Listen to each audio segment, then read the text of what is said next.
Sehingga itu kita terus dorong. Hei, jangan lagi barang-barang PMI yang dibawa dari luar negeri dicurigai. Ya.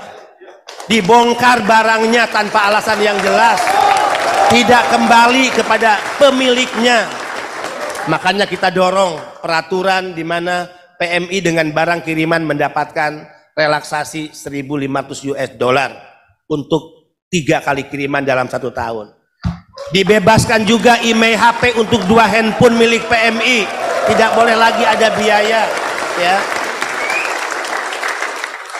Yang dicurigai itu adalah mereka yang selama ini sering menyelundupkan barang. Dulu ada peristiwa Garuda, pesawat negara aja dipakai menyelundupkan barang-barang mewah milik para pejabat negara. Mereka orang-orang bermental korup itu yang harus dicurigai dan bukan rakyatnya sendiri, bukan para pekerja migran Indonesia. Ya. Sehingga sebagai pahlawan devisa, saya selalu pesankan berangkat dengan kepala tegak. Kembali ke tanah air dengan membusungkan dada. Kalian bukan orang-orang rendahan. Kalianlah yang menentukan APBN, ya, anggaran pendapatan dan belanja negara. Kalianlah yang menyumbang 159,6 triliun setiap tahunnya pada negara ini. Kalian bisa bayangkan 159,6 triliun per tahun? Kalau itu dibangunkan sekolah, sudah ribuan sekolah bisa terbangun di seluruh pelosok negeri ini.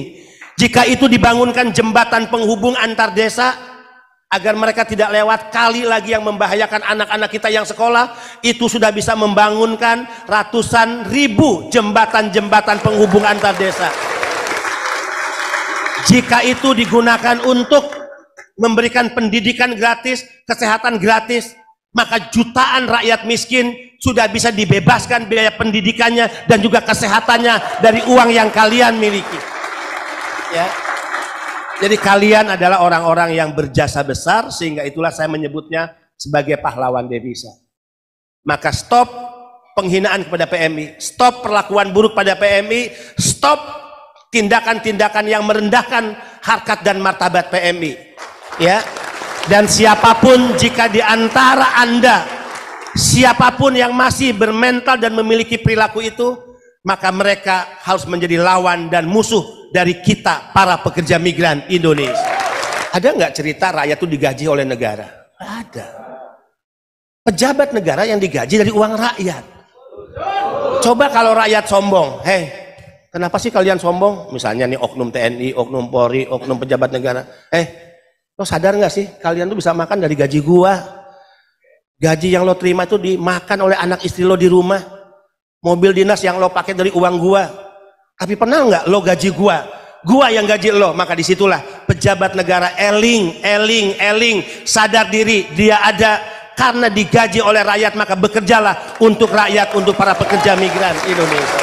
Mudah-mudahan negara ini konsisten pada pasal 27 di Undang-Undang Dasar 45, bahwa setiap warga negara berhak untuk mendapatkan pekerjaan.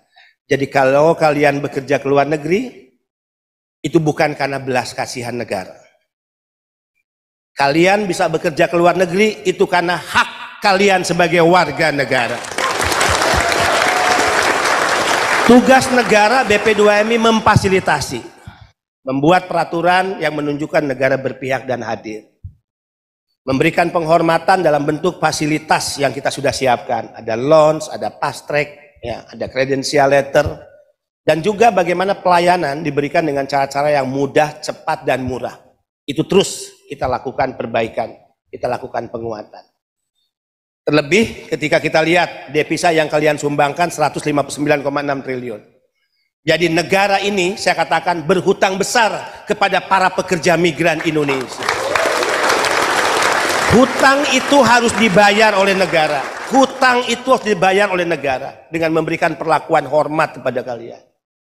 Makanya saya marah jika menemukan kasus-kasus di lapangan ada pihak oknum tertentu yang memiliki atribut kekuasaan jabatan selalu memiliki mindset dan cara pandang yang menghinakan kalian.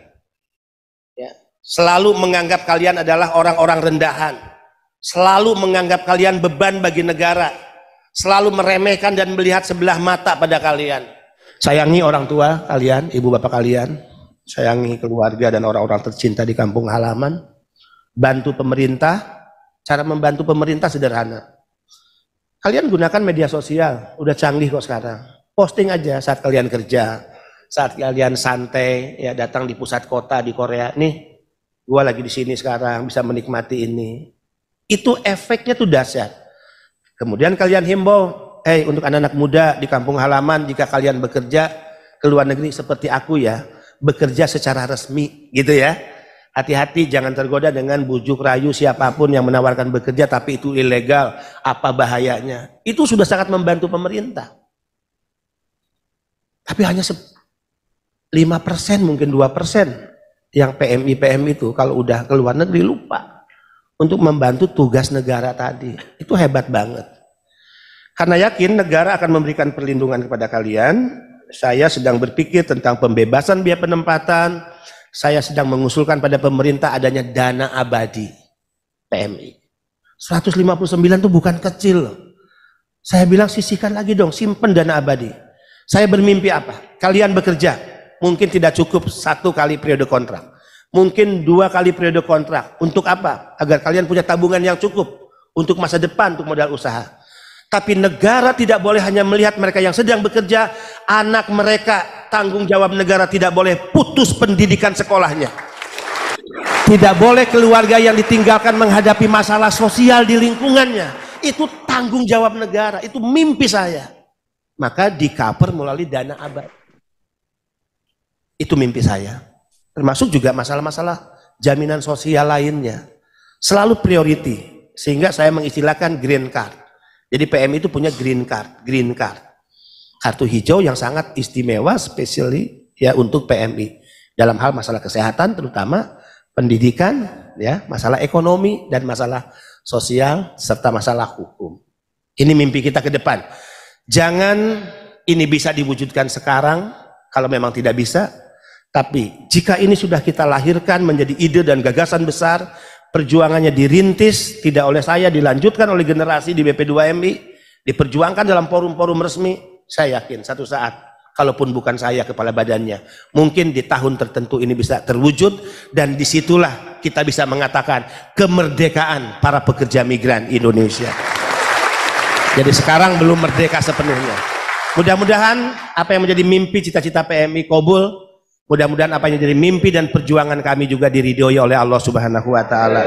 Selamat jalan, selamat bekerja dan tetaplah menjadi Indonesia.